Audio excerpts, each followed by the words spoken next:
I wrote a blog for the rehab I was at. I was writing blogs for them. I sent you some of them. Yeah, it was good. I liked the one you wrote. This one was like, why is this happening? And I went down the list of all these artists who have overdosed. Prince, Tom Petty, Michael Jackson. He was taking propofol and fentanyl. Mac Miller was? No, Michael Jackson. Oh. Mac Miller, I don't want people to freak out in the comments if I'm wrong. I'm pretty sure he bought some cocaine, and the cocaine was laced with fentanyl.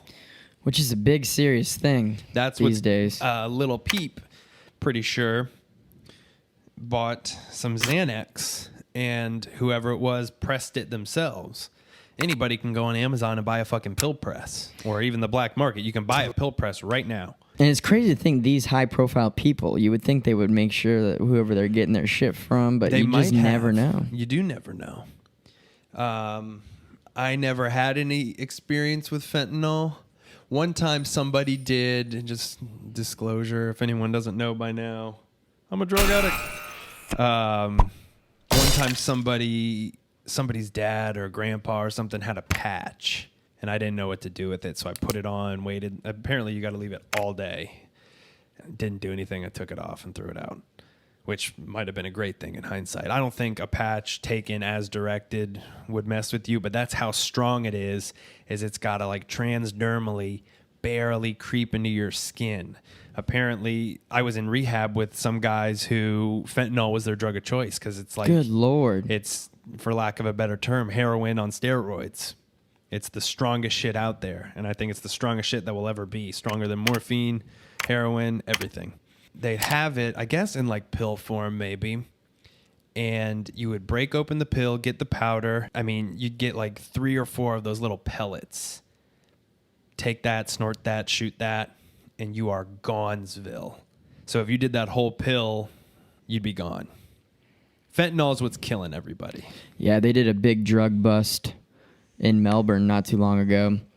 And they had found fentanyl and all the drugs that they had. That's what they'll do. People be lacing that shit because it makes you come back to them for their stuff. Well, and it makes their product last a lot longer. It stretches it. I know back in the 80s, I think they used to put like baby laxative in cocaine because it looks the exact same, has the same texture, and would make it last longer. Joey Diaz, a comedian I love, was addicted to cocaine for a very long time. He's more than 10 years clean. I think he's 12 or so now. He just recalls like drugs as a whole like went through phases on what the bulk of dealers were like cutting stuff with. He said at one point they were using ether, which I think is some sort of gasoline derivative. Jesus. And you'd snort it and it smells like cat piss and gasoline, but you did it anyways. There's cocaine addicts who just like went so nuts that the flaps of their, like this part of their nose is just gone. They just have like a cyclops nose. Drugs, man, will drive people to do the unthinkable. It drove me to the unthinkable. So we talked about this, I think, when we were talking about legalizing the question that was asked of legalizing prostitution. When it comes to what somebody does for drugs, even if it's murder, I don't agree with it, obviously, at all. But I will always be able to understand the desperation that's behind that. Right. And it's crazy. That's scary. Sleeping with somebody to get drugs, taking something from somebody. And on the same hand, I can understand the desperation where you feel like I don't have any more drugs. There's no way I can get more. I feel like I'm going to die if I do not get them.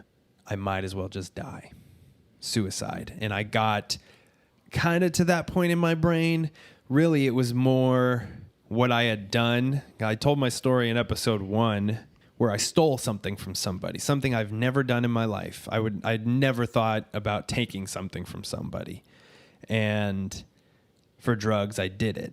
and the shitstorm I was in and the jail and prison I was facing, I really kind of thought I could just end it and I won't have to do that. That I think is where people can understand like the coward's way out.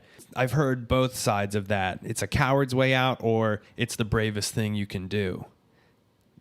And like everything we've kind of discussed, I think it's an in-between.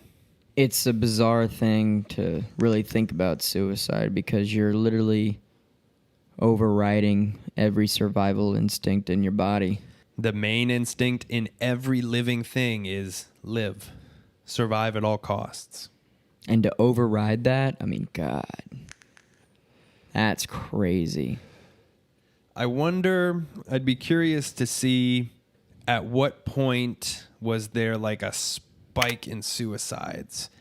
I feel like there's got to be no doubt that the culture we're living in now of screens, anti-social media, it's had to have made an impact on suicides, right?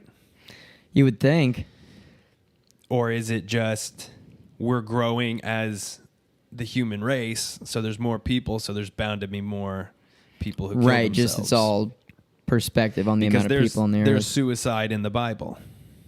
Judas betrayed Jesus, killed himself. It says he hung himself. Right, so it's not like a new phenomenon. No. It's morbid. It's dark. I think it's worth talking about, at the very least.